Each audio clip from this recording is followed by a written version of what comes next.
اعوذ باللہ من الشیطان الرجیم بسم اللہ الرحمن الرحیم۔ عزیزان ایمان، آج فروری 1972 کی 13 تاریخ ہے اور درس قرآن کریم کا آغاز سورہ الاعراف کی پہلی آیت سے شروع ہوتا ہے، یعنی اسی سورت سے درس کی ابتدا ہو رہی ہے۔ اعراف کا لفظ اسی صورت میں آگے جا کر 46ویں آیت میں آتا ہے۔ اس کا مفہوم میں جب وہ آیت سامنے آئے گی تو اس وقت عرض کروں گا۔ 7ویں آیت ہے یہ اور وہ 8واں پارہ وہ مسلسل چلا آ رہا ہے۔ الف لام میم صاد، خدائے علیم و حکیم و بصیر کا ارشاد ہے کہ کتاب انزل الیک فلا یکن فی صدرک حرج منہ لتنذر بہ وذکری للمؤمنین۔ یہ ضابطہ قوانین ہے جسے اے رسول تیری طرف نازل کیا گیا ہے۔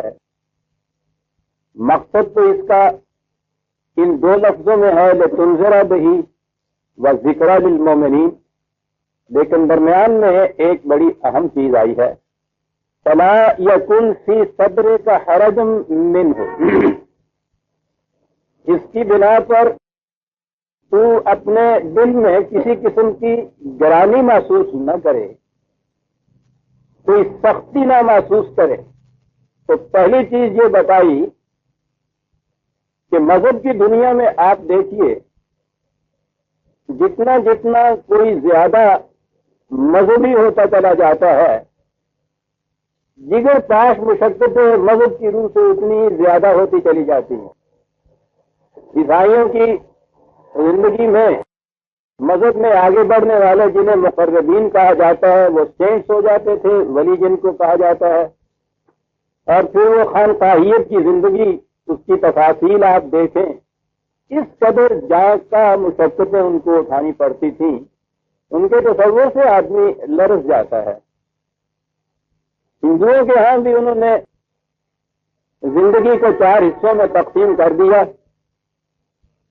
پہلا حصہ ان کے ہاں برہمچاری کا، جس میں وہ تعلیم حاصل کرتے ہیں، پھر گرہستی زندگی آتی ہے، گھر بار کی زندگی، اور اس کے بعد پھر مذہب کی زندگی شروع ہوتی ہے۔ وہ سنیاس کی زندگی ہے، ریاض کی زندگی ہے، جس میں انہیں آہستہ آہستہ دنیاوی لذائذ اور مرغوبات کو چھوڑتے جانا ہوتا ہے، اور پھر اتنی جانسا مشقتیں، سختیاں اٹھانی پڑتی ہیں اس زندگی میں۔ تصور یہ ہے کہ جتنا زیادہ جسم کو مشقتوں میں ڈالا جائے، تکلیف کی جائے، اتنا ہی خدا کا قرب جلدی حاصل ہوتا ہے۔ خود آپ کے ہاں بھی یہ نام نہاد جن کو اولیاء اللہ کہتے ہیں، ان کی زندگی میں آپ دیکھیے تو بتایا ہی یہ جاتا ہے کہ ساری عمر ان کی کسی قسم کی جان گسل مشقتوں میں گزرتی گئی، اور جتنی زیادہ کوئی ناقابل برداشت مشقتیں کسی کے متعلق کہی جائیں گی، اتنا ہی بڑا وہ اولیاء اللہ سمجھا جائے گا۔ یعنی میں نے خود دانستہ ولی کی بجائے اولیاء اللہ ہی کہا ہے، وہ واحد کے لیے بھی اولیاء اللہ ہی لفظ استعمال ہوتا ہے ہمارے، نظام الدین اولیاء۔ مذہب کا یہ تصور چلا آتا تھا جتنا کوئی زیادہ قریب ہوتا جائے گا خدا کے، اتنی ہی مشقتیں بڑھتی چلی جائیں گی۔ پہلے تو اسی چیز کی تردید کر دی قرآن نے اس میں کہ یہ کتاب اس لیے نہیں نازل ہوئی، اس کی وجہ سے دل میں کچھ اس قسم کی گرانی محسوس نہ ہونے لگ جائے کہ بڑی سختیاں اس کے اندر ہوں گی، بڑی جہاں کہاں مشقتیں ہوں گی، پتہ نہیں اب کیا کیا کچھ اس میں صعوبتیں برداشت کرنی پڑیں گی۔ کہا یہ چیز نہیں ہے، اس کے متعلق دل میں یوں گرانی محسوس نہ کرو۔ یہ حرجن جو لفظ ہے، تنگی اور سختی کے لیے یہ آتا ہے۔ دوسرے مقام پہ قرآن نے یہ بھی کہہ دیا ہے کہ دین جو دیا گیا ہے اس سے مقصد نہیں، یہ مقصد نہیں ہے کہ اس میں کوئی گرانی کی بات تمہارے لیے ہو، کوئی سختی کی بات ہو، سورہ حج کی وہ آخری آیت 22-38 وجاہدوا فی اللہ حق جہادہ واجتباکم وما جعل علیکم فی الدین من حرج، مسلسل جد و جہد کی زندگی بسر کرو اس کے بتائے ہوئے قاعدے اور قوانین کے مطابق، اس نے اس مقصد کے لیے تمہیں منتخب کیا ہے۔ اور یاد رکھو دین کے معاملے میں کوئی ایسی بات نہیں ہے کہ جس سے تمہارے دل میں کوئی گرانی محسوس ہو، ضیق محسوس ہو، کوئی جہاں کا مشقتیں اس قسم کی اٹھانی پڑے، یہ چیز نہیں ہے اس دین کے معاملے میں۔ یہ جیسا میں نے عرض کیا، حرج کا لفظ جو ہے سختی، کبیدگی، افسردگی، دل برداشتگی، ان تمام معنوں میں آتا ہے۔ مشقت کا پہلو بھی اس کے اندر یہ ہوتا ہے۔ ضمن بات یاد آ گئی، میں بار بار کہا کرتا ہوں کہ یہ عربی زبان یہی زبان تھی کہ جو قرآن کے اس قدر بلند اور غامض حقائق کی متحمل ہو سکتی تھی۔ بڑی ہی سائنٹیفک لینگویج ہے، بڑی ہی اس کی خصوصیات ہیں۔ ایک تو خصوصیت آپ کو معلوم ہے کہ ہر لفظ کا ایک مادہ ہوتا ہے، وہ عام طور پہ 3 حرفوں کا ہوتا ہے، اور اس مادے کے روٹ میں جو معنی ہوتے ہیں اس سے پھر سینکڑوں الفاظ بنتے چلے جاتے ہیں، اور وہ جو ابتدائی مادے کے اندر معنی ہوتا ہے وہ ہر لفظ کے اندر اس کا شیڈ باقی رہتا ہے۔ اس سے بھی آگے ایک اور خصوصیت ہے، یہ تو 3 حرف ہیں، ان میں بھی ایسی بھی ان کے اندر انہوں نے اس کو کلاسیفائی کیا ہے کہ ان 3 میں مثلا اس قسم کے 2 حرف اگر اکٹھے ہو جائیں تو اس میں یہ پہلو پایا جائے گا۔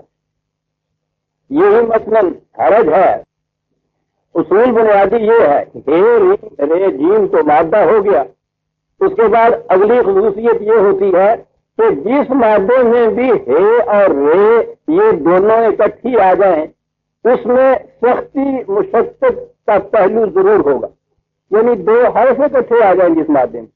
عجیب زبان تھی یہ سب، یہی ہے اور رے اکٹھی آ جائے۔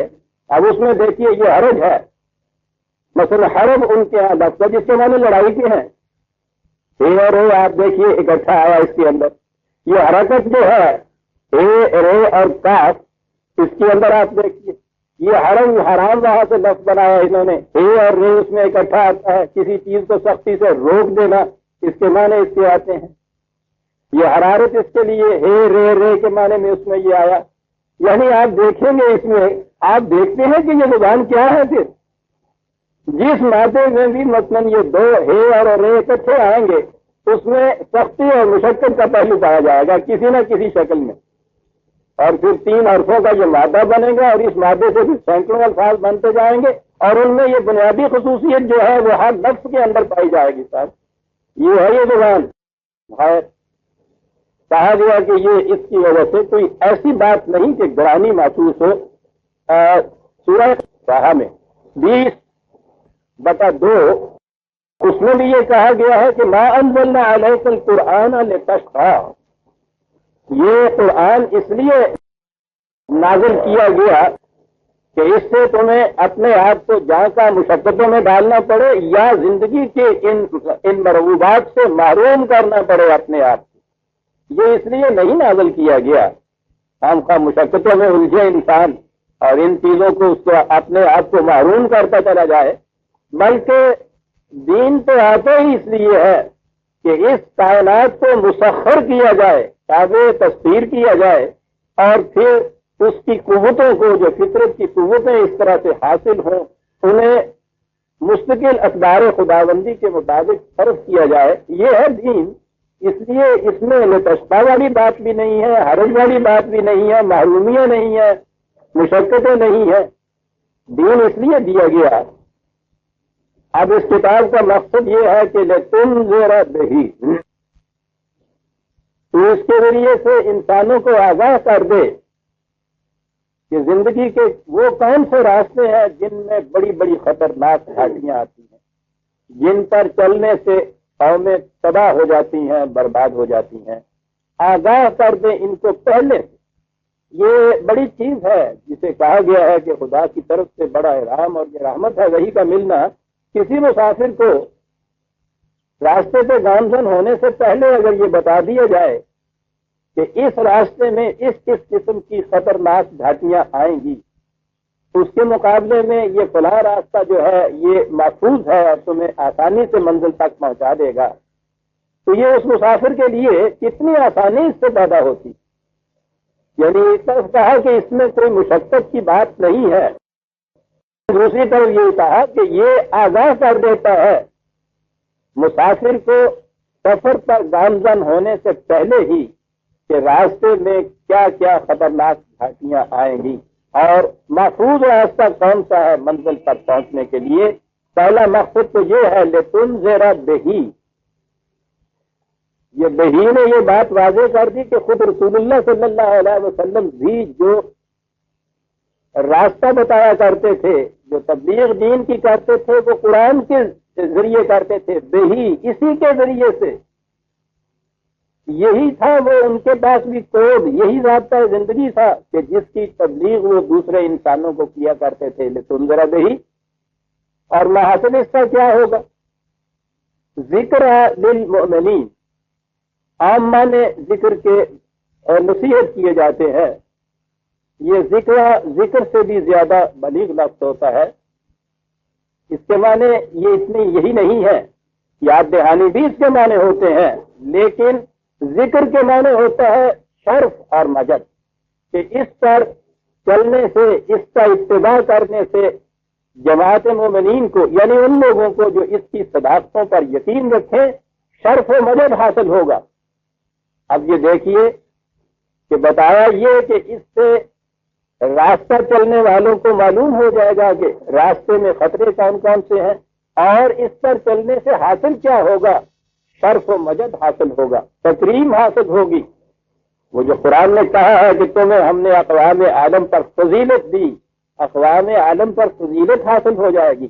تو یہ نظر آ گیا کہ قرآن کے مطابق، اس کتاب کے مطابق چلنے سے شرف اور مجد اور تکریم اور احترام اور سپیریارٹی اور فضیلت حاصل ہوتی ہے، ذلت و رسوائیاں نہیں حاصل ہوتی.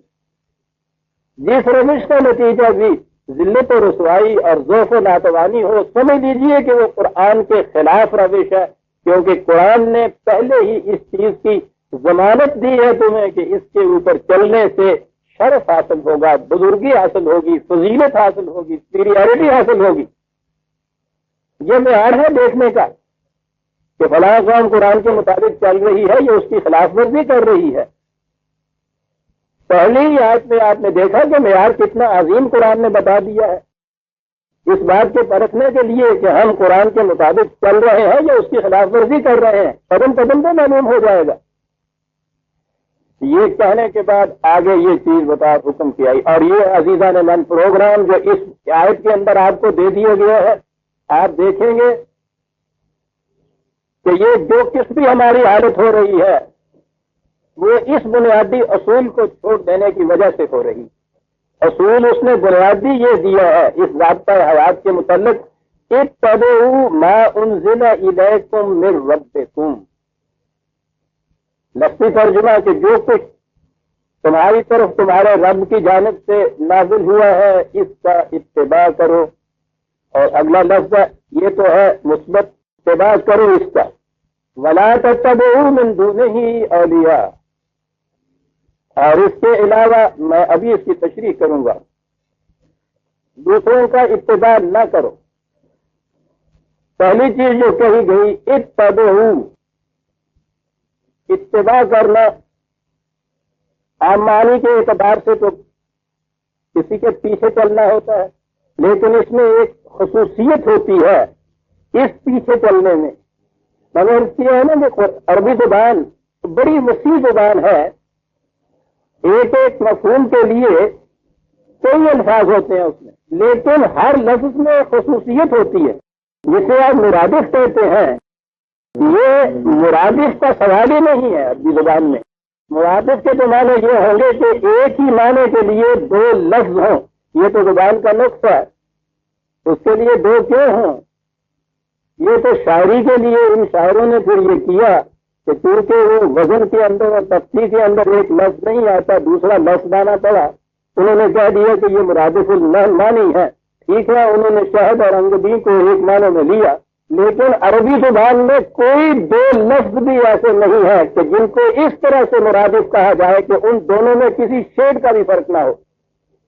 ان کے ہاں شیر کے لیے مثلا 600 لفظ ہیں، ان کے لیے 800 لفظ ہیں، تلوار کے لیے شاید 1000 لفظ ہوں گے، اور ہم تو یہ کہیں گے کہ یہ ایک اونٹ ہے نا، اس کے لیے یہ اتنے لفظ، اور ایک تلوار کے لیے اتنے لفظ۔ تلوار ٹھیک ہے، لیکن ان کے ہاں جو یہ اتنے لفظ ہیں، ہر لفظ میں الگ خصوصیت اس کی پائی جاتی ہے۔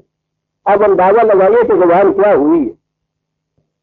یہ جو ہے اتبع، اس قسم کا چلنا، اور پھر بڑی خصوصیت اس میں بھی یہ بھی تھی کہ وہ قوم جنہیں آپ بسیط حقائق کہتے ہیں، ایبسٹریکٹ کہتے ہیں، بہت کم ان چیزوں سے وہ بات کرتی تھی۔ ان کے ہاں محسوس چیزیں تھیں، اور وہ محسوس چیزیں بڑی تھوڑی سی تھیں۔ ان کی زندگی نخلستان کے گرد کچھ خانے، اب نخلستان میں کیا تنوع ہوگا، پانی، کچھ گھاس، 2-4 درخت، ان کے گرد ان کے خانے میں کون سا اتنا ساز و سامان ہوگا جیسا ہمارے گھروں میں ہوتا ہے آج کل۔ چند ایک روزمرہ کی ضروریات کی چیزیں، باہر اونٹ، زیادہ سے زیادہ کچھ گھوڑے، بکریاں، ان کے کچھ ہتھیار، یہ ساز و سامان تھا سارا۔ اور جتنے الفاظ ان کی زبان کے ہیں، ان کے معنی سمجھانے کے لیے وہ انہی محسوس چیزوں کو سامنے رکھتے تھے۔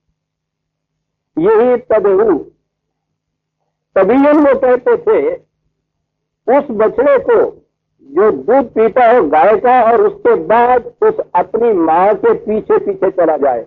آپ غور کیجئے کہ اس اتباع کے معنی کیا ہوگا۔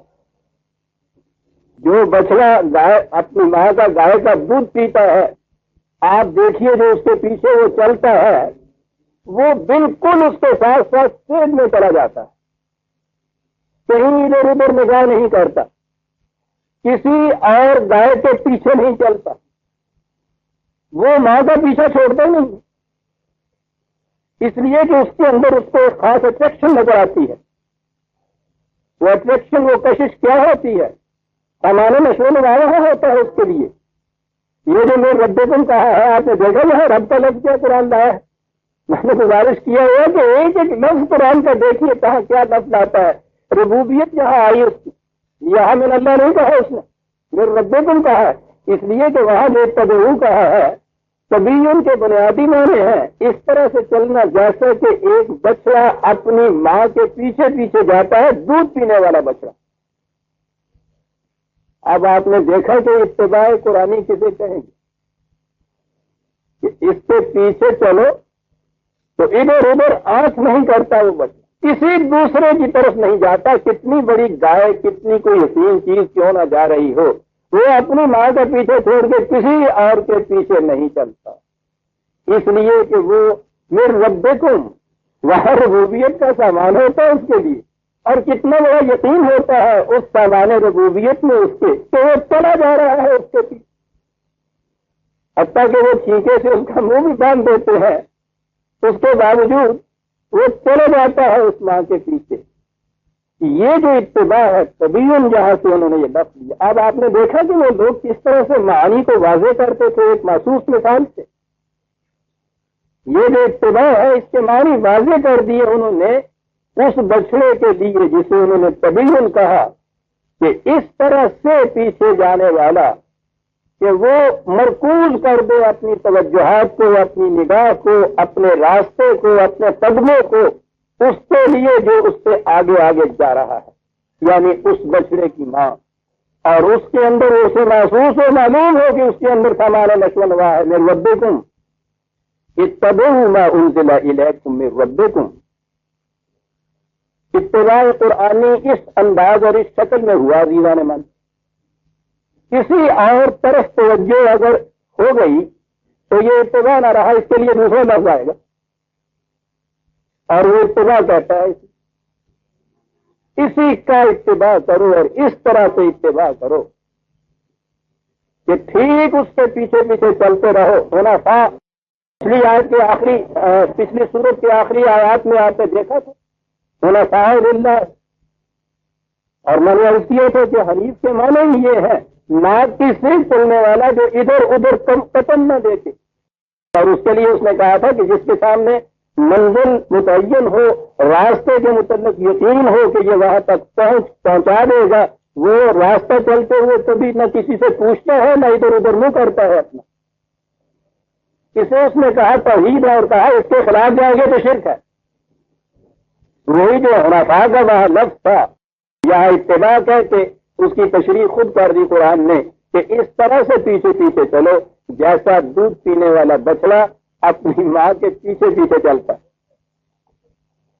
بات اتنی کافی تھی بظاہر، لیکن اسے معلوم تھا کہ مذہب میں کیا ہوا کرتا ہے. یہ تو دین ہے.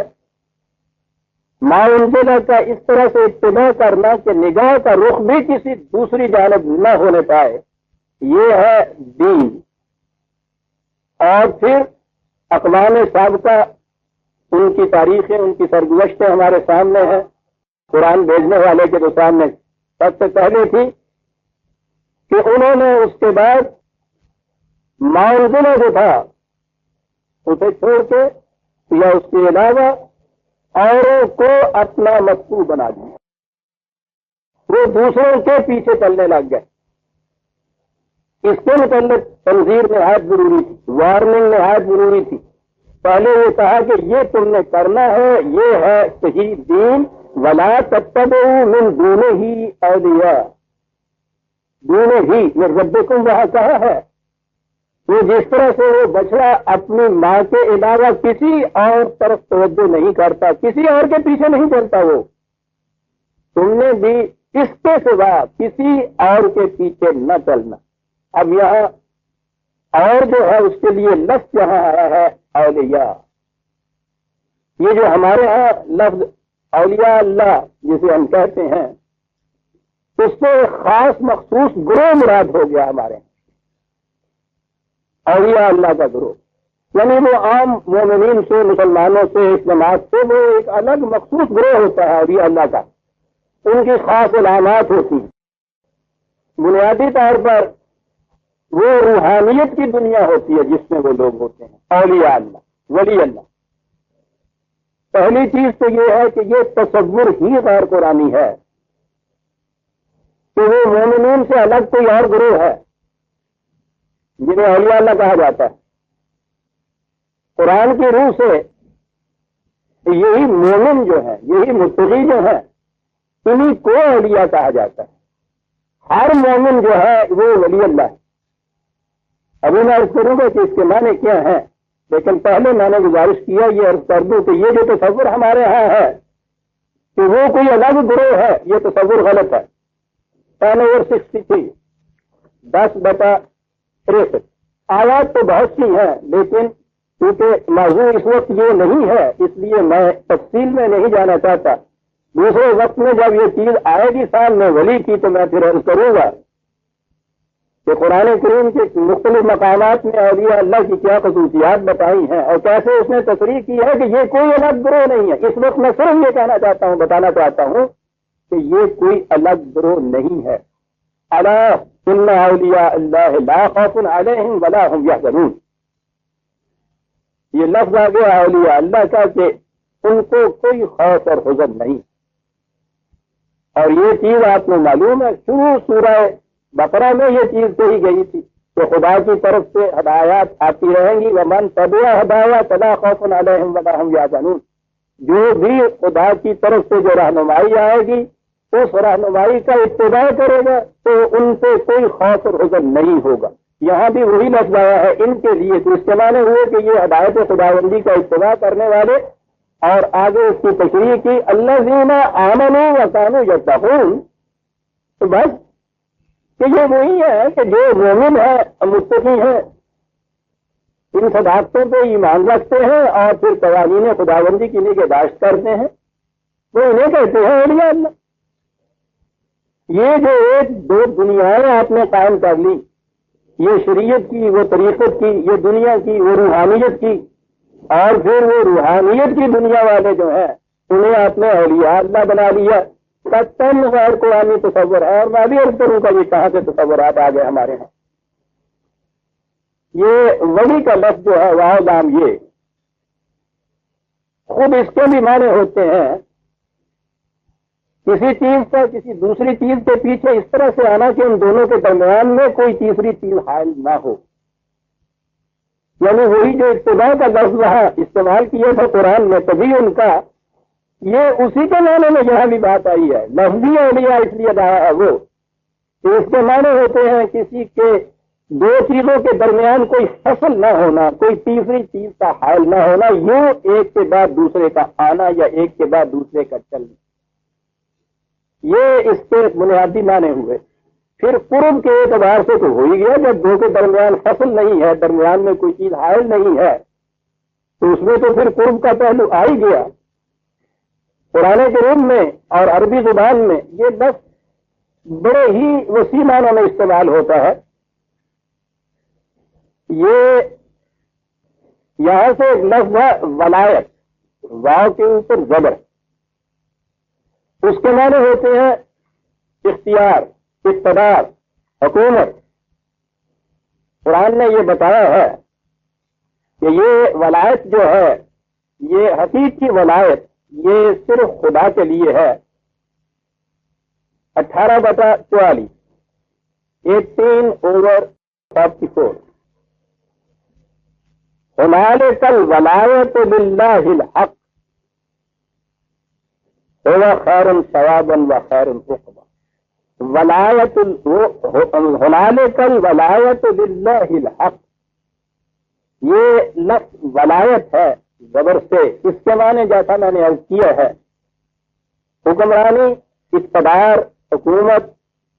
یہیں سے یہ لفظ والی ہے. والی تو آپ کو معلوم ہے نا. اور ابتدائی صدر اسلام کے ابتدائی دنوں کے اندر والی گورنر کو کہتے تھے. حکومت کی طرف سے جو نائب مختلف ولایات مختلف پروونسز کو کہتے تھے, اور جو پروونس کا ہیڈ ہوتا تھا, سربراہ ہوتا تھا, اس کو والی کہتے تھے. اور والی کا لفظ تو ہمارے ہاں اب تک استعمال ہوتا ہے, اردو میں بھی والی ریاست, والی حکومت. اور یہ ولایت جو ہے, آپ ولایت تو جانو پتا نا, ولایتی محال علی ہے. یہ ولایت جو تھا انگریزوں کے زمانے میں یہ وہی لفظ ہے. ولایت ان کی سلطنت وہاں تھی, وہاں کے وہ والی یہاں آئے ہوئے تھے, اس لیے ہمارے ہاں ولایت کا لفظ ہی وہ انگلستان کے معنی میں استعمال ہونے لگ گیا. اور پھر ہر میں شاید جو ہندوستان کے باہر کی تھی اسے ہم نے ولایتی کہا, خاص طور پہ جو یورپ سے کوئی چیز آنے والی ہوتی تھی. لیکن یہ لفظ وہی ہے ولایت کا لفظ, جس کے معنی حکمرانی کے ہیں, اقتدار کے ہیں.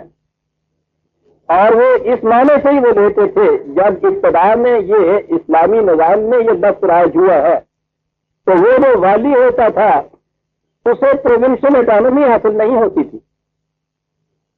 اس میں اور مرکز کے درمیان کوئی بوجھ اور فاصلہ ہوتا ہی نہیں تھا. آپ غور کیجیے کس طرح انہوں نے یہ اصطلاح اپنے حوالہ کی تھی. وہ براہ راست ماتحت ہوتا تھا مرکز کے, وہ سربراہ صرف ہوتا تھا اس معنی میں کہ اس میں وہاں کا انتظام یہاں کی ڈائریکشن اور ہدایات کے مطابق سر انجام دینا تھا.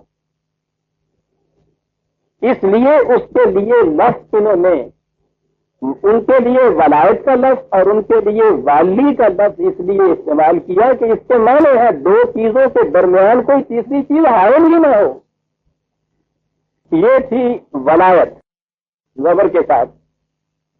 اب اس کے ابتدائی اسلام میں ہم دیکھتے ہیں اس لٹریچر میں بھی یہ جو دو الگ الگ دنیایں ہیں نا, روحانیت کی دنیا اور یہ حکمرانی کی دنیا اور یا شریعت کی دنیا اور طریقت کی دنیا اور, اس کا تصور ابتدائی اسلام میں ہے ہی نہیں کہیں.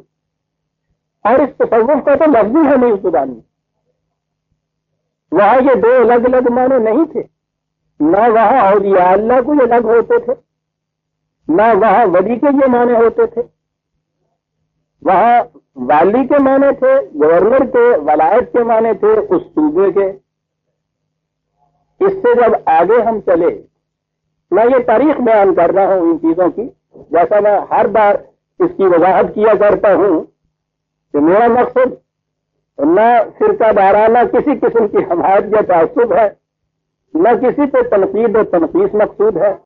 قرآن سامنے ہے، جب وہ قرآن کی بات آئے گی تو پھر مجھے یہ بتانا پڑے گا کہ یہ دوسرے راستے ہمارے ہاں کہاں سے آئے۔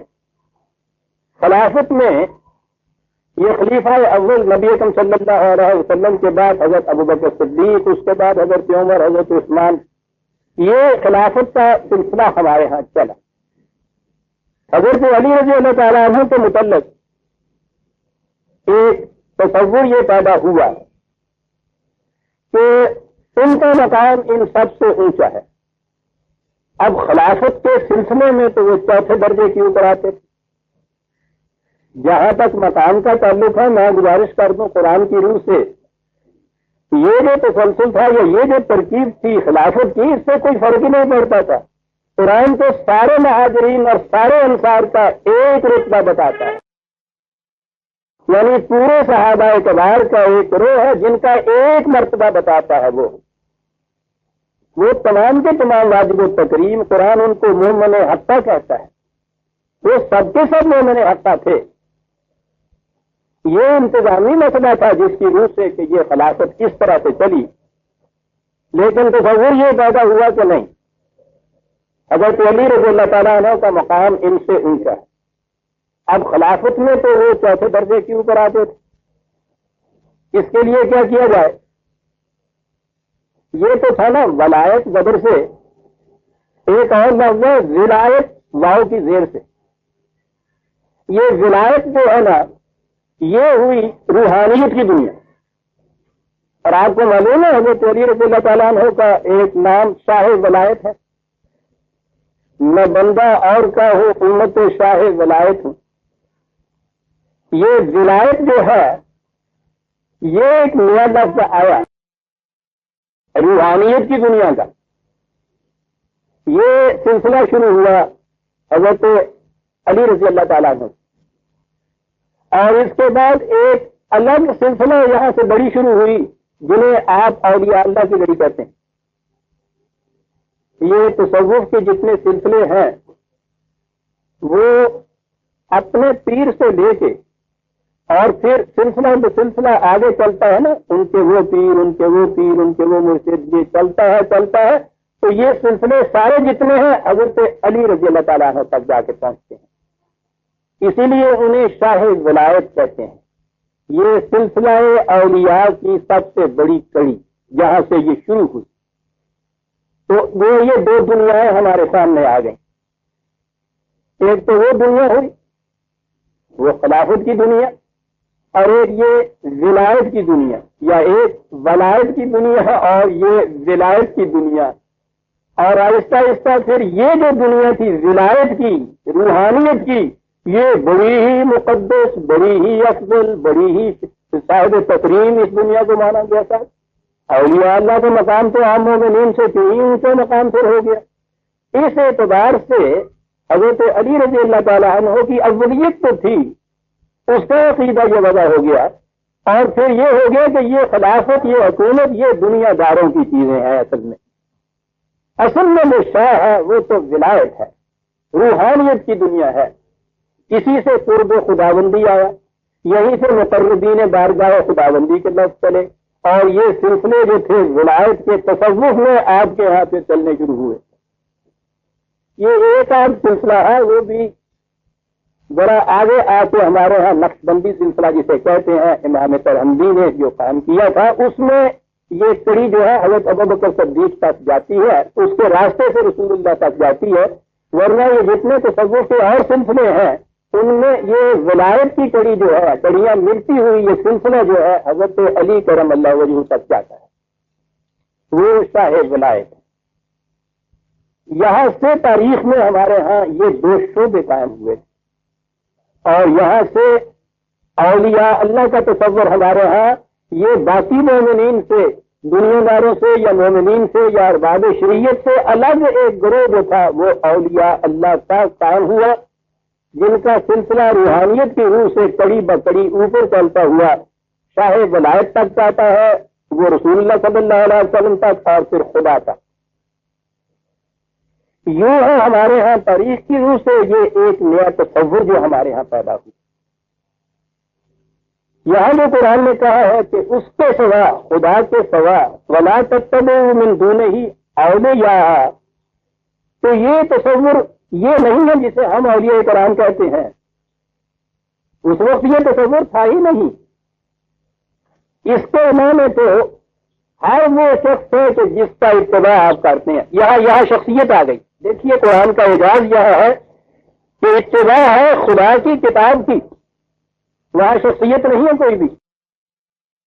خود نبی اکرم صلی اللہ علیہ وسلم سے بھی یہ کہا ہوا ہے کہ تم بھی قرآن کی اتباع کرو.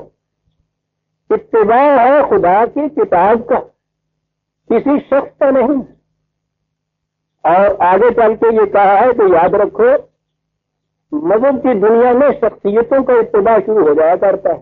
یہاں جو لفظ ولا تتبعوا من دونہ اولیاء کہا ہے، یعنی ان شخصیتوں کا اتباع نہ کرو کہ جن کے اتباع میں تم سمجھتے ہو کہ صاحب وہ خدا کا قرب حاصل ہو جاتا ہے. یہ ہے دین. دین خدا کی کتاب کا اتباع ہے. جہاں کہیں کسی شخصیت کا اتباع آئے گا، یاد رکھیے وہ خلاف قانون ہوگا، خلاف قرآن ہو جائے گا، دین کے خلاف بات چلی جائے گی. اس کی مختلف شکلیں آ جائیں گی. صدر اول میں ہم دیکھتے ہیں کہ ان کے سامنے صرف قرآن تھا، اسی کا وہ اتباع کرتے تھے. وہ جانتے تھے اتبعوا ما انزل الیکم من ربکم، اور اس کے علاوہ وہ یہ بھی جانتے تھے کہ ولا تتبعوا من دونہ اولیاء، کسی شخصیت کا اتباع نہیں. اور یہ وہ چیز ہے جو سب سے پہلے نبی اکرم صلی اللہ علیہ وسلم کے دنیا سے تشریف لے جانے کے آخری جو دن تھے یا سانس تھے، ان میں وہ واقعہ ہمارے سامنے آتا ہے کہ جس میں وہ کہا جاتا ہے کہ حضور نے فرمایا تھا کہ کوئی کاغذ پر بات لگاؤ، لاؤ میں کچھ لکھ دوں. اور اس کے بعد حضور پہ غشی طاری ہو گئی تو پھر یہ ہوا کہ صاحب وہ کچھ لکھا نہیں گیا. تو اگر تو عمر رضی اللہ تعالیٰ عنہ کی طرف یہ منسوب ہے یہ بات کہ آپ نے یہ فرمایا کہ حسبنا کتاب اللہ، کہ ہمارے پاس خدا کی کتاب مکمل ہو کر آ گئی ہے، وہ کافی ہے ہماری ہدایت کے لیے، ہماری رہنمائی کے لیے. یہ بالکل صحیح چیز تھی. یہ خدا کا ارشاد تھا، یہ تعلیم نبوی تھی. حضور خود قرآن کا اتباع کرتے تھے، قرآن ہی کا اتباع کراتے تھے. یہ قرآن کافی تھا، یہ مکمل ہے. خدا نے کہا ہے تمت کلمۃ ربک، یہ مکمل ہے ہدایت کے لیے، ساری دنیا کے لیے، قیامت تک کے لیے. اس لیے اس کے بعد اس میں کسی اضافے کی ضرورت نہیں، تمت ہے. ان کے سامنے یہی چیز قرآن کا اتباع کرتے تھے. قرآن کے اتباع کی عملی شکل کیا تھی؟ یہ ہے اصل چیز عزیزان من. وہ عملی شکل اگر سامنے ہو تو پھر یہ اس کے خدا کے سوا اور جو من دونوں ہی اولیاء ہے ان میں سے کسی کا بھی اتباع نہیں سامنے آتا. عملی شکل اس کی یہ تھی، ایک مملکت، ایک نظام، اس نظام کا ایک مرکز جسے آپ سربراہ کہتے ہیں، اسے مرکز کہنا چاہیے. سربراہ سے پھر بھی ایک شخص ذہن میں آتا ہے. وہ ایک نظام اصل میں ہوتا ہے جس میں مشاورت ہوتی ہے، شورا ہوتے ہیں، مختلف افراد ہوتے ہیں، لیکن وہ ایک سینٹرل اتھارٹی کی حیثیت رکھتے ہیں. ان کے سامنے قرآن نے قانون کی جزیات نہیں دی. وہ جو چند قوانین کے جتنے احکام قرآن نے دیے ہیں بطور اصول کے دیے ہیں. اصول ایک چار دیواری ہوتا ہے، اور وہ چار دیواری جو ہے وہ قرآن نے کہہ دیا لا مبدل لکلمات اللہ، ان میں تبدیلی نہیں ہو سکتی. اسے ذہن میں رکھیے گا عزیزان من. خدا کے مقرر کردہ اصول یا خدا کی طرف سے جو وحی ملی ہے اس کی خصوصیت یہ ہے کہ غیر متبدل ہوتی ہے. یہ بڑی اہم چیز ہے، اسے ذہن میں رکھیے گا. اور صرف خدا کی وہی غیر متبدل ہوتی ہے. یہ تھی خصوصیت. یہ غیر متبدل کیا چیزیں تھی؟ یہ اصول تھے، یہ حدود تھے جو خدا کی طرف سے ملے تھے. اس لیے تو اس کے ساتھ ہی تو خود خدا کا ارشاد تھا نبی اکرم صلی اللہ علیہ وسلم کے متعلق وشاورہم فی الامر، معاملات میں اپنے ان ساتھیوں کے ساتھ مشورہ کیا کرو۔ ظاہر ہے کہ اس مشورے سے نہ تو وہ وحی کے برابر کوئی چیز آ سکتی تھی، نہ یہ مشورہ ایسا بے باک ہو سکتا تھا کہ کوئی حضور قیودی نہ ہو۔ اتباع قرآن کا بھی حکم تھا، معاملات میں مشورہ لینے کا بھی حکم تھا۔ معنی اس میں یہ تھے کہ قرآن کے اصولوں کی چار دیواری میں رہتے ہوئے جتنے معاملات تمہارے سامنے آئے ان کی جزیات و تفاصیل، ان پر عمل کرنے کا طریق وہ متعین کرو اپنے ساتھیوں کے مشورے سے۔ یہ ہے نظام، یہ ہے قرآن کی مملکت، یہ ہے قرآن کا نظام اسلامی جسے آپ کہتے ہیں۔ قرآن کے حدود، غیر متبدل حدود کی چار دیواری کے اندر رہتے ہوئے جو حالات سامنے آئے، جو واقعات سامنے آئے، ان کے متعلق باہمی مشورے سے طے کیا کرو۔ یہ جو باہمی مشورے سے جو کچھ طے کیا جائے گا یہ انسانوں نے طے کیا ہے، یہ غیر متبدل نہیں ہو سکتا۔ اگر یہ غیر متبدل ہو جائے گا تو اس کو وہی کا مقام حاصل ہو جائے گا۔ ان میں تبدیلی جو ہے ہو سکتی ہے، حالات کے بدلنے سے جو چیزیں بھی انسانوں نے وجہ کی ہیں، حالات کے بدلنے سے ان میں تبدیلی ہو سکتی ہے۔ جن چیزوں کا تعین خدا نے کر دیا تھا دین کی حدود کا، وہ غیر متبدل رہیں گی۔ میں نے عرض کیا تھا نا کہ ذہن میں رکھیے گا یہ غیر متبدل یہ اہم چیز ہے۔ اب بات نہیں ہوئی تو غیر متبدل صرف خدا کے عطا کردہ اصولوں کے حدود ہیں۔ جو چیزیں بھی انسان طے کریں گے وہ غیر متبدل نہیں ہوں گی۔ انسانوں کی طے کردہ چیز کے متعلق اگر یہ سمجھ لیا جائے کہ وہ غیر متبدل ہے تو اس کو وہی کا مقام دے دینا ہوگا، یہ شرک ہے۔ نبی اکرم صلی اللہ علیہ وسلم نے خود اس پر عمل کر کے دکھایا۔ قرآن کی حدود کے اندر اپنے زمانے کے تقاضوں کے مطابق، قرآن کے حکم کے مطابق باہمی مشاورت سے ان جزیات کا تعین کیا، نظام قائم کیا۔ یہ حالات کے مطابق مختلف فیصلے ہوتے رہتے، باہمی مشاورت سے فیصلے ہوتے۔ کئی فیصلے ایسے ہیں تاریخ میں کہ رسول اللہ صلی اللہ علیہ وسلم کی رائے کچھ اور ہے، باہمی مشاورت کے بعد آپ نے فیصلہ کچھ اور دیا ہے، ٹھیک ہے، وہ فیصلہ دوسرے وقت میں خود بدل بھی دیا ہے اسی طرح سے مشاورت سے، کیونکہ یہ غیر متبدل نہیں تھا۔ غیر متبدل کلمۃ اللہ جو تھے، خدا کے احکام، ان کے اصول، وہ غیر متبدل تھے۔ یہ تھا وہ نظام عزیزان من جس میں اتبعوا ما انزل الیکم من ربکم ولا تتبعوا من دونہ اولیاء عملی شکل میں نافذ تھا اسلامی مملکت میں۔ یہاں کسی شخصیت کی کا اتباع نہیں تھا، اتباع تھا قرآن کا، اس عملی قاعدے کے مطابق جو خود قرآن نے تجویز کیا ہوا ہے۔ وَأَمْرُهُمْ شُورَىٰ بَيْنَهُمْ، یہ جماعت مومنین کے متعلق ہے۔ ان کے معاملات باہمی مشاورت سے طے ہوں گے۔ مشاورت سے غیر متبدل چیز کو کوئی متعین نہیں کی جائے گی، وہ تو طے شدہ ہے۔ ان کے تابع باہمی مشاورت سے معاملات کا تصفیہ ہوگا۔ یہ احکام، یہ قوانین نافذ الامر رہیں گے، جب بھی ضرورت پیش آئے گی ان کو بدل لیا جائے گا۔ جب ان میں سے کسی چیز کو غیر متبدل سے نہیں لیا جائے گا تو وہ شرک ہو جائے گا، اسے قرآن کا درجہ دے دینا ہوگا۔ اسے اچھی طرح سمجھ لیجیے، اس لیے کہ امت میں پھر اس کے بعد جو جتنی تباہیاں آئی ہیں وہ اس شرک کی وجہ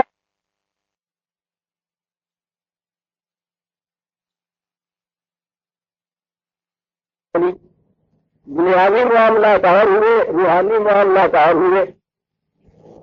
پہلے تو جو دو شکل ہوئی تھی، اب آگے چلے۔ بہت بعد میں جا کے پہلے عقیدہ یہ وضع ہوا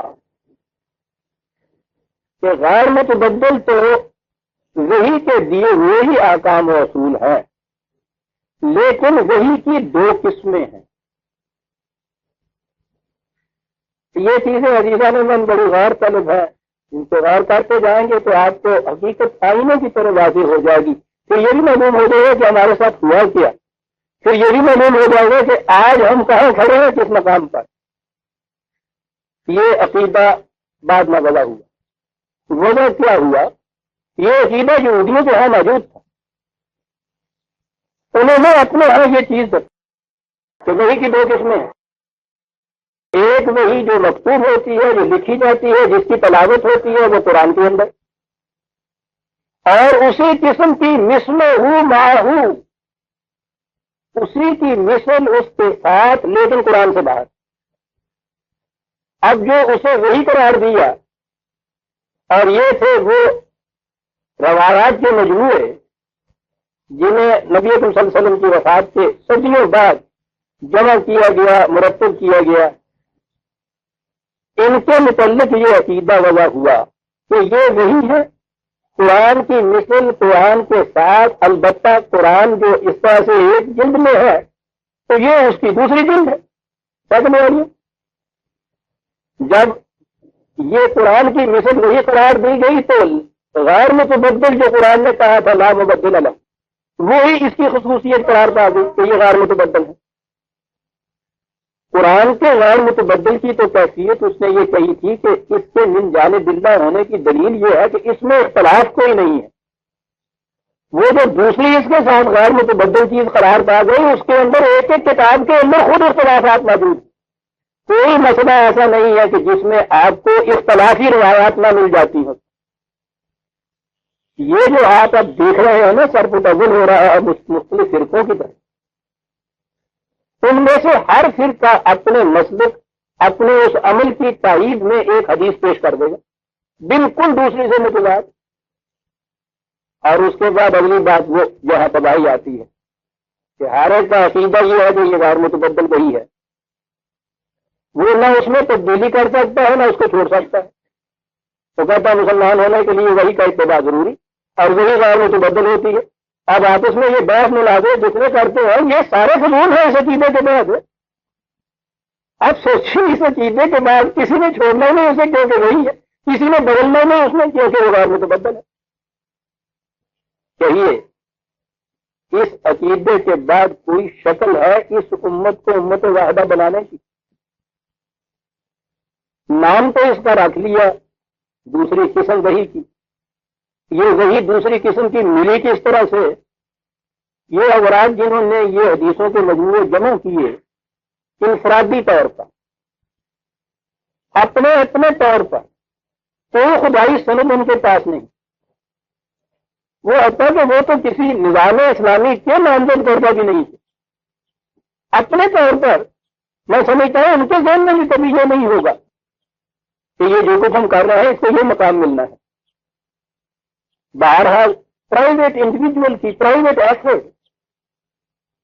اور اسی لیے انہوں نے احتیاط یہ برتی کہ ہر حدیث کے آخر میں یہ کہہ دیا، شروع میں کہا قال رسول اللہ، رسول اللہ نے یہ فرمایا، اس کے بعد وہ حدیث کے الفاظ، اور اس کے بعد لکھا او کما قال رسول اللہ. یہ کیا بھائی جس طرح بھی رسول اللہ نے کہا ہو، یعنی خود انہوں نے یہ بات کہہ دی کہ ہم یہ یقینی طور پہ نہیں کہہ سکتے کہ حضور نے ایسا ہی فرمایا تھا، ایسا یا جیسا آپ نے فرمایا ہو. ہر حدیث کے آخر میں یہ لکھا ہوتا ہے، لیکن وہ جو پھر لکھا ہے درمیان میں اس کے متعلق یہ عقیدہ یہ کہ یہ وہی ہے خدا کی، غیر متبدل ہے، قرآن کے ساتھ قرآن کی مثل ہے، اور ایک دوسرے کے خلاف. یہ اتباع کن کا ہو رہا ہے؟ ان کا جنہوں نے یہ مجموعے جمع کیے. آج بھی جب آپ ان سے پوچھیے وہ کہتے ہیں نا بخاری کی یہ روایت ہے، مسلم میں آیا ہے، یہ ابو داؤد میں یہ لکھا ہے صاحب، یہ ولا تتبعوا من دونہ اولیاء. اب یہاں یہ معنی ہوگا ہر وہ کہ جسے آپ خدا کے علاوہ قابل اطاعت سمجھتے ہیں وہ اولیاء کے ظلم میں آ جائے گا. قرآن کریم نے یہ کہا تھا، یہ بڑی اہم چیز کہ یہ اقوام سابقہ میں یا مذاہب سابقہ میں یہودی اس بات میں پیش تھے، کہا کہ ان کی کیفیت یہ تھی کہ یکتبون الکتاب بایدیہم ثم یقولون ھذا من عند اللہ، 2/79 2/79 کہ وہ اپنے ہاتھ سے کچھ لکھتے ہیں اور پھر یہ کہتے ہیں کہ یہ خدا کی طرف سے ہے. ہم یہ کہہ کے آگے بڑھ جاتے ہیں کہ صاحب وہ یہودیوں کی ایک بات بتائی ہے ان کی اور انہیں ہم کہتے ہیں موجود والا ہے، اور یہ بتاتے ہیں کہ خدا نے جو ان کو غضب نازل کیا تھا وہ ان وجوہات کی بنا پہ کیا تھا۔ قرآن نے خود بتا دی ہے کہ ان کو جو ہے غضب نازل ہوا تھا۔ یہ ایک بات اہم ہے، اس کو ذرا سوچیے تو صحیح کیا کہا گیا قرآن۔ انسانوں کا اپنا کچھ بنایا ہوا، یعنی کتاب لکھنے کے معنی یہ نہیں ہے وہ کتابت کرتے تھے تو انہوں نے لکھا، یعنی خود انسانوں کا بنایا ہوا، انسانوں کا وضع کردہ کوئی قانون، کوئی حکم، اس کے متعلق یہ کہا جائے کہ یہ اس حکم کی معلوم ہے جو خدا کی طرف سے آتا ہے، یہ ہے جو یہود کہتے ہیں، اور قرآن نے اس کی تردید کی ہے۔ یعنی ھذا من عند اللہ جو ہے یہ خدا کی طرف سے ہے۔ اگر کسی چیز کو وہ خصوصیت دے دی جائے جو خدا کی طرف سے نازل کردہ وہی کی خصوصیت ہوتی ہے تو یہ اس کے متعلق ہی معنی کہ وہ خدا کی طرف سے ہے۔ اس کے متعلق یہ کہہ دیا گیا کہ غیر متبدل، ہمیشہ کے لیے اس کا اتباع خدا کا اتباع، خدا کی کتاب کا اتباع، غیر متبدل، ھذا من عند اللہ، یہ عقیدہ انہوں نے وضع کی۔ ایک قدم آگے چلے، اسلامی سلطنت تھی، اس میں نت نئے دن نئے معاملات سامنے آتے تھے، ان معاملات کے لیے انہیں کچھ قوانین چاہیے تھے۔ کچھ لوگ تھے جن کو ارباب فقہ کہتے ہیں، فقہ کے معنی تفقہ ہے، کے معنی غور و فکر، دا تھنکرز۔ انہوں نے ان سے کہا کہ وہ یہ معاملات آتے ہیں، یعنی وہ ایک لیجسلیٹو ڈپارٹمنٹ یا منسٹری آف لا تھا ان کے ہاں، اور یہ عباسیوں کی سلطنت میں یہ بات ہوئی تھی۔ انہوں نے ان سے یہ کہا کہ ان معاملات کے متعلق کچھ لاز بنانا چاہیے، اور پھر عجیب بات تھی کہ جہاں سے یہ بات شروع ہوئی ہے، امام ابو حنیفہ کے یہ جو شاگرد تھا امام یوسف، وہ وہاں کے چیف جسٹس تھے۔ عدالت میں مقدمے پیش ایسے ہوتے تھے جن کے لیے پہلے ان کو پریسیڈنٹ نہیں ملتے تھے، تو وہ بجائے اس کے کہ اکیلے ہی عدالت میں ہی فیصلہ کر دیں، انہوں نے انتظام یہ کیا تھا کہ یہ ارباب تفقہ، اہل فکر و نظر، وہ ان کی ایک مجلس تھی، ان کی جماعت تھی، وہاں یہ ڈسکس کر لیا کرتے تھے۔ ڈسکس کرنے کے بعد جو فیصلہ ہوتا تھا وہ وہاں قانون نہیں بن جاتا تھا، وہ وہاں عدالت میں جا کر یہ چیف جج کی حیثیت سے اس کو پروناؤنس کرتے تھے، پھر یہ چیز قابل عمل قرار آ جاتی یا حکومت کی طرف سے نافذ ہوتا تھا۔ یہ تھا ارباب فقہ۔ تو ظاہر ہے کہ ان کے فیصلے روز بدلتے تھے، حالات کے بدلنے کے ساتھ ساتھ فیصلے بدلتے ہیں۔ آپ کی لا کی کتابوں میں روز امینڈمنٹ شائع ہوتی ہے، عدالتوں کے پریسیڈنٹس جو ہیں وہ بدلتے رہتے ہیں، اسی طرح سے یہ بھی بدلتے تھے، یعنی ان کو خدا کی وحی کا درجہ حاصل نہیں تھا، یہ ناقابل تغیر نہیں سمجھے جاتے تھے۔ ایک عرصے تک یہ کیفیت رہی، بالکل ٹھیک تھا۔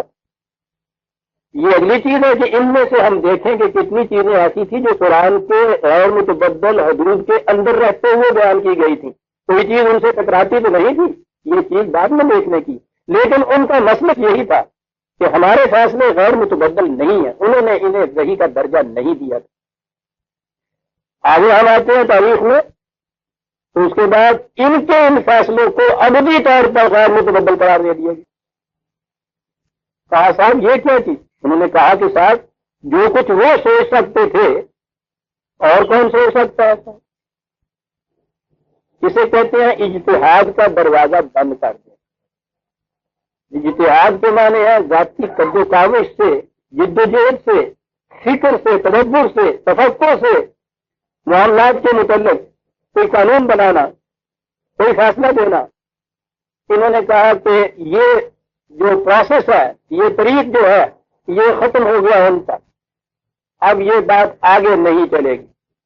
اچھا جی، اب ان کے یہ جو فیصلے تھے ان کی حیثیت غیر متبدل، بدل ہی نہیں سکتے، وہی کی خصوصیت غیر متبدل۔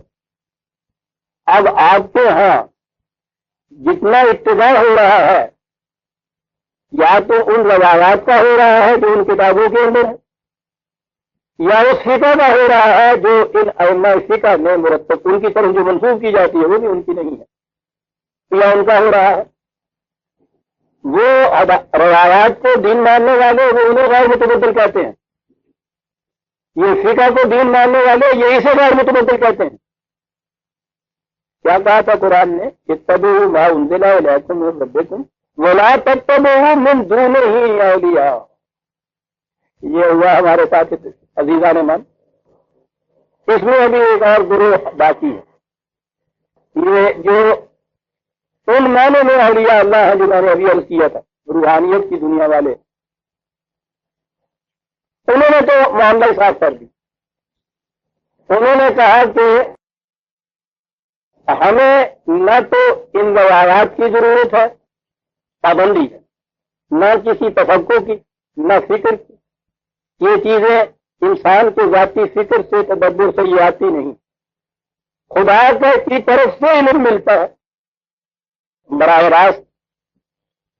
اب یہ ظاہر ہے کہ صاحب انہوں نے تو بہرحال اپنی کسی چیز کو یہ تو کہا تھا کہ اپنے ہاتھ سے لکھتے ہیں پھر کہتے ہیں خدا کی طرف سے ہے۔ انہوں نے یہ کہا یہ سوال ہی نہیں ہے، ہمیں خدا کی طرف سے ملتا ہے۔ ابتدا تو اس تصور کی اسی ولایت سے ہوئی جو میں نے ابھی عرض کیا ہے۔ انہوں نے تو حضرت علی رضی اللہ تعالیٰ عنہ کی ابتدا کی ولایت کی، اور انہی میں جو سلسلہ ائمہ کا ان کے ہاں آتا ہے ان کے متعلق یہ کہا کہ وہ سارے مامور من اللہ تھے، اللہ کی طرف سے ان کو امر ملتا تھا۔ سوچیے تو صحیح، یہ الفاظ کے فرق کے علاوہ اس میں اور وہی میں فرق کیا ہوتا ہے؟ رسول کا بھی تو یہ دعویٰ تھا کہ مجھے یہ علم میرے اپنا ذاتی نہیں ہے، میرا فکری نہیں ہے، میری سوچ کا نتیجہ نہیں ہے، خدا کی طرف سے براہ راست مجھے ملتا ہے۔ اور اس کے بعد یہ کہا گیا کہ یہ سلسلہ جو ہے خدا کی طرف سے براہ راست ملنے کا یہ بند ہو گیا ہے، اسے ختم نبوت کہا جاتا ہے۔ انہوں نے کہا نبی نہیں امام ہوتا، اسے خدا کی طرف سے جو علم ملتا ہے وہی نہیں الہام ہوتا ہے۔ ماننے کے اعتبار سے بھی فرق کیا ہوا؟ اور پھر جو خدا کی طرف سے یہ ملتا ہے انسان کی کاوش میں اس میں کوئی دخل ہی نہیں ہے، غیر متبدل ہوتا ہے۔ ان کے ائمہ جو ہیں ان کی طرف جتنے اقوال منسوب ہے یا انہوں نے کہا کہ یہ ان کے اقوال ہے، روایات ہیں شیعہ حضرات کے، وہ وہی ہیں، وہ ان کو وہی مانتے ہیں، وہ غیر متبدل ہیں۔ اس عقیدے کے ساتھ آپ انہیں اس میں کسی قسم کی تبدیلی کر کے کچھ اور قبول کرنے کے لیے کیسے آمادہ کر سکتے ہیں؟ یہ ائمہ کا سلسلہ جو تھا وہ تو 12 اماموں کا ختم ہوا، وہ تھا شیعہ حضرات کا۔ یہ سنی حضرات نے اپنے یہاں یہ سلسلہ جاری رکھا، مامورین من اللہ، ان کے یہاں بھی آتے رہے اللہ کی طرف سے مامور۔ عام کیٹیگری تو اولیاء اللہ کی، انہوں نے یہ دعویٰ کیا یا ان کی طرف یہ دعویٰ ہے کہ خدا کی طرف سے براہ راست علم ان کو ملتا ہے، جن کو الہام یا کشف کہتے ہیں یا بشارات کہتے ہیں، اللہ کی طرف سے براہ راست۔ فکر انسانی فکر کا اس میں دخل نہیں ہوتا۔ اس کے بعد مجددین کا ایک تصور ہوا تھا، وہ بھی مامور من اللہ ہوتے ہیں، خدا کی طرف سے وہی بنیادی عقیدہ، خدا کی طرف سے براہ راست علم ملتا ہے، وہی جو نبوت کا عقیدہ۔ اب جو خدا کی طرف سے انہیں ملے گا تو غیر متبدل ہوگا صاحب، وہی خصوصیت جو وہی کی ہے۔ جو انہیں مانتا ہے کہ یہ بھی مامور من اللہ ہے، خدا کی طرف سے ان کو یہ چیز ملی تھی، جو یہ عقیدہ رکھتا ہے وہ اس میں تبدیلی کر ہی نہیں سکتا۔ بنیاد ہے یہ ہے عزیزان من ہماری تاریخ، یہ ہے وہ مقام جس پہ ہم کھڑے ہیں۔ اب آپ نے دیکھ لیا کہ یہ امت کے اندر اتنا انتشار، اتنا خلفشار، اتنے فرقہ بندیاں، یہ تفرق، یہ تحزب، یہ تشیع کس عقیدے کی بنا پہ پیدا ہوا؟ وہ جو قرآن نے کہا تھا ولا تتبعوا من دونہ اولیاء، یہ ما انزل الیکم من ربکم کا اتباع کرنا۔ اور اس لفظ اتباع میں میں نے کہا تھا تبیین کی کیفیت اس نے دی، یوں اتباع کرنا جیسا وہ گائے کا بچڑا دودھ پینے والا ماں کے پیچھے جاتا ہے، ادھر ادھر کہیں نگاہ نہیں کرتا، وہ کسی اور ماں کے پیچھے نہیں جاتا۔ کہ تصور میں کوئی دوسری ماں ہوتی نہیں. میرے ربکم، ربوبیت کے فن اس کے سامنے صرف اپنے خدا کی وہی ہوتی ہے اس کے سامنے. کہا تھا کہ اس کے علاوہ پھر میں بتا دوں، اس کے علاوہ قرآن نے کسی کتاب میں نظریے کا ذکر نہیں کیا. میں دونوں ہی اولیاء کہا یہ کہتا تھا اسے کہ شخصیتوں کا ابتدا ہوگا. اب آ جائیے عزیزان من اور آگے. اسلامی نظام میں قانون سازی کا کیا اصول ہوگا؟ بات تو صاف ہو گئی. اتباع ما انزل من ربکم. قرآن کریم میں جو آپ کو یہ اصول، احکام، ضوابط، حدود جتنے یہ دی ہے غیر متبدل ہیں، یہ ان کے اندر رہنا ہے. امرهم شورى بینہم قرآن کا حکم ہے. باہمی مشاورت سے خدا کے یہ حدود تو بدل نہیں سکتے، وہ تو لا تبدیل لکلمات اللہ. اب ان غیر متبدل حدود کے اندر رہتے ہوئے باہمی مشاورت سے کچھ کیا کرنا ہے تم نے اپنے معاملات کو. امرهم شورى بینہم، شورا امرهم بھی ہے اور شورا بینہم بھی. دیکھو دو دفعہ ہم اس میں آیا. اس کے معنی ہے کہ جماعت مومنین کے باہر کسی اور کو مشاورت میں شامل نہیں کیا تھا. سیدھی بات ہے، جو اس اصول کو نہیں مانتا، قرآن کی حدود کے غیر متبدل ہونے کے اصول کو نہیں مانتا، وہ آپ کے شورا میں کیسے شریک ہو سکے گا؟ تو جائے کہ کسی ان کو نہ ماننے والے کی حکمرانی کی اطاعت میں آپ تو ہم مسلمان رہ سکتے ہیں، اس کا تو تصور ہی نہیں ہو سکتا. عزیزان من، میں تو یہ عرض کرتا ہوں کہ جو اس تصور کو نہیں مانتا وہ آپ کی مجلس سے مشاورت میں بھی نہیں شریک ہو سکتا. امرهم شورى بینہم، باہمی مشاورت سے یہ صورت ہوگی پیدا کر. ان کے بنائے ہوئے یہ قوانین جو ہے وہ نافذ الامر رہیں گے. الدین ہوگا قرآن کے غیر متبدل حدود اور اصول، اور یہ جو ان کے انسانوں کے بنائے ہوئے قوانین ہوں گے اسے آپ شریعت کے قوانین کہہ لیجئے، مملکت کے قوانین کہہ لیجئے. ان کی حیثیت غیر متبدل نہیں ہوگی، یہ بدلتے رہے. یہ 24 سال آپ کے ہاں کوئی کانسٹیٹیوشن نہیں بن سکا. یہ جو اس بھور میں ہمارا بیڑا غرق ہوا ہے اس کی ایک بنیادی وجہ یہ بھی تو تھی، کانسٹیٹیوشن ہی نہیں بن سکا. الزام دیا جاتا ہے صاحب یہ جتنی حکومتیں آتی رہی وہ سارے ایسی، ٹھیک ہے جی ایسی ہوگی، میں ان کا وکیل نہیں ہوں، میں ان کو ڈیفینڈ نہیں کر رہا، جیسی بھی وہ تھی مجھے نہیں اس سے واسطہ. آپ کو معلوم ہے بن کے نہیں سکا. مطالبہ یہ رہا کہ صاحب یہ مملکت کو اسلام کے نام سے حاصل کیا ہے، لارائب، اس لیے یہاں اسلامی نظام ہونا چاہیے. لارائب اسلامی نظام جو ہے وہ کیا ہونا چاہیے، اسلامی آئین کیا ہونا چاہیے. پہلا مطالبہ اس میں یہ ہوا کہ یہ کتاب و سنت کے مطابق ہونا چاہیے. بڑی معصوم سی چیز اور ایسی چیز جسے سمجھا جائے کہ صاحب بڑی متفق پیدا ہے، تو ہر ایک مانتا ہے. ذرا اس کی عملی تشریح میں جائیے آگے. کتاب تو ہمیں پتا ہے کہ یہ ہے اتبعوا ما انزل الیکم من ربکم، وہ تو معلوم ہے. یہ تھا اس کے لیے پروسیس جو میں نے ابھی ابھی کیا ہے.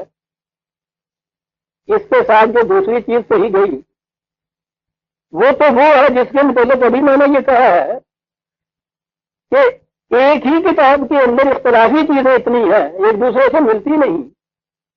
پھر ہر فرقے کی اپنی اپنی چیزیں، شیعہ حضرات کی اپنی سنت، سنیوں کی الگ، سنیوں میں اہل حدیث کی اپنی،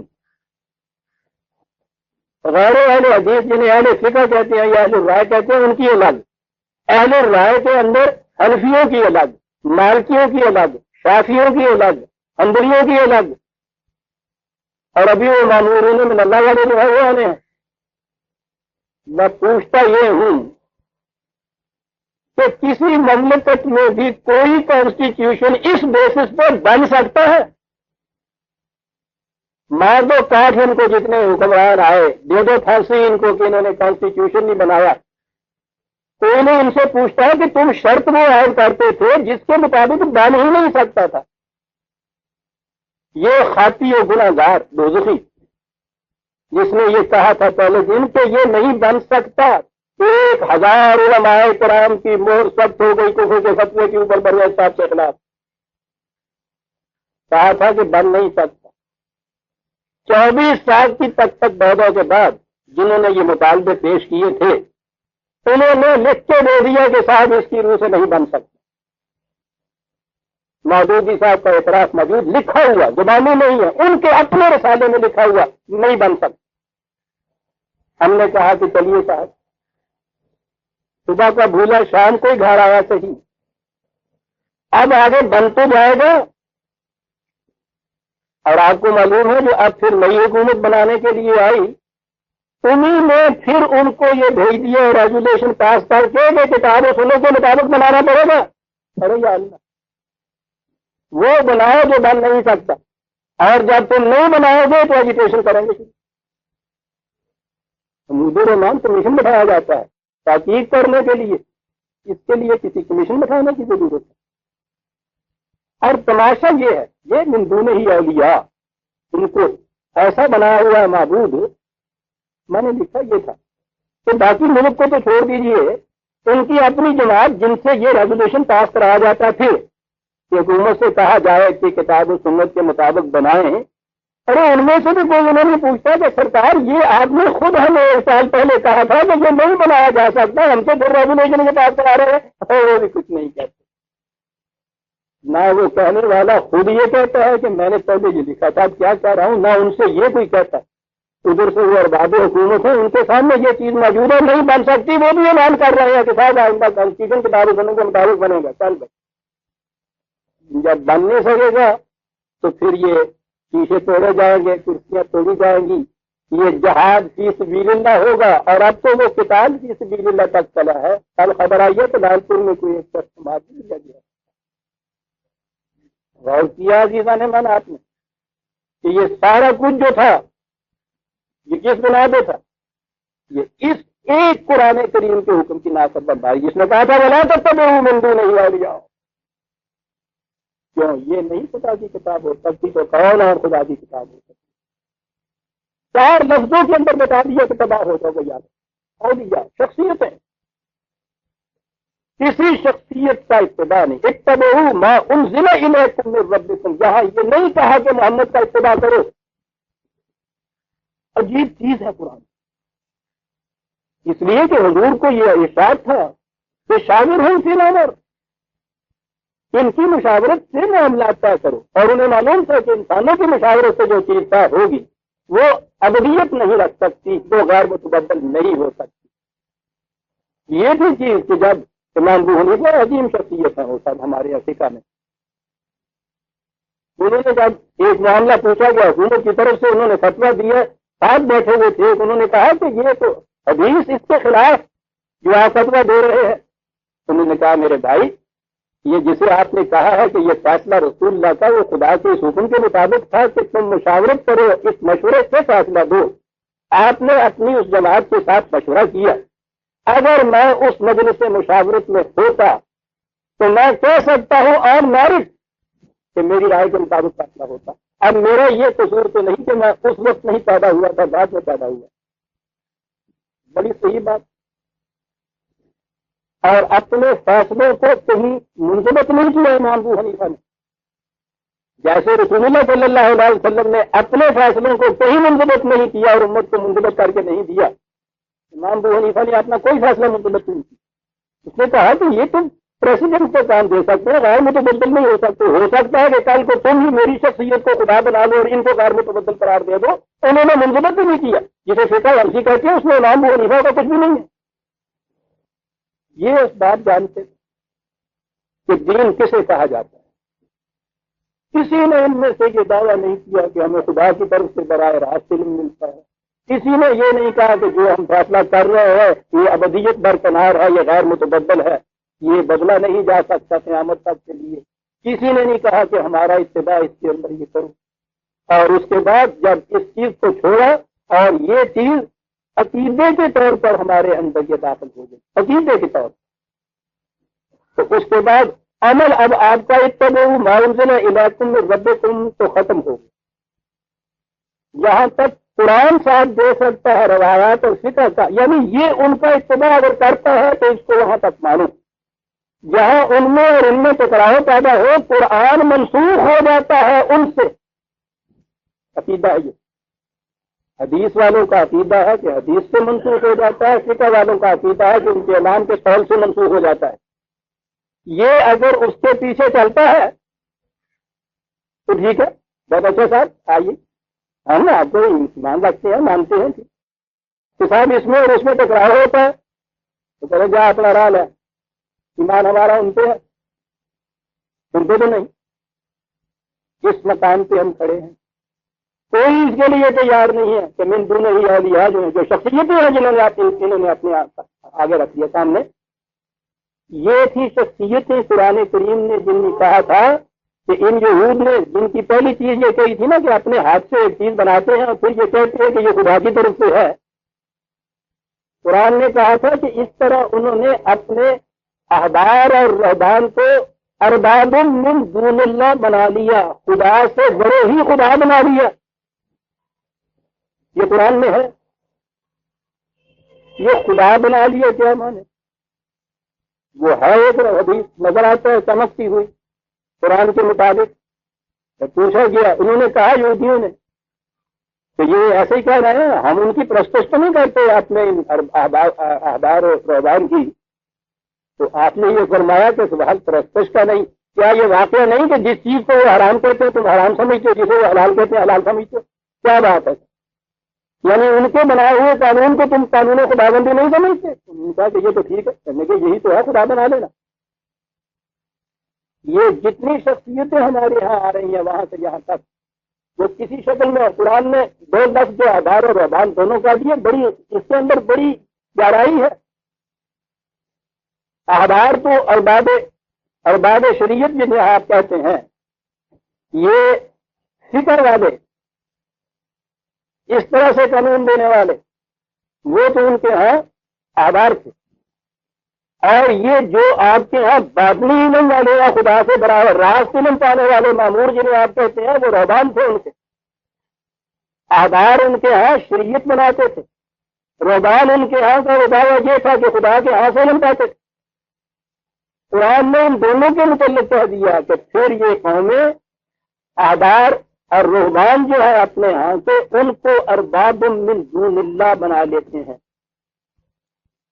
کہتے یہ ہے کہ انہیں خدا کی طرف سے یہ علم ملا، یا جو کچھ بھی انہوں نے بنا کے ہم کو دیا وہ خدا کے دیے ہوئے وحی کی طرح غیر متبدل ہے۔ اس مقام پہ ہم کھڑے ہیں عزیزان مان، اس امت میں جس کے یہ عقائد ہوں، کوئی شکل وحدت کی ہو سکتی،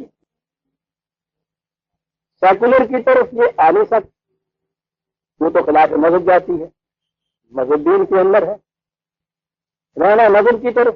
مذہب میں کیفیت یہ ہے، پہلے انہوں نے اس دقت کے، اس مشکل کے پیش نظر یہ عقیدہ کیا کہ ساتھ پرسنل لاوار ہوتے ہیں، پرائیویٹ لاوار ہوتے ہیں۔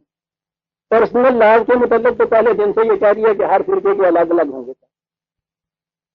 قرآن نے جس فرقے بندی کو شرک کہا تھا، اسلامی نظام کی خصوصیت یہ بتاتے ہیں، یہ شرط اول یہ بتاتے ہیں کہ اس میں یہ دو الگ الگ چیزیں ہوں گی۔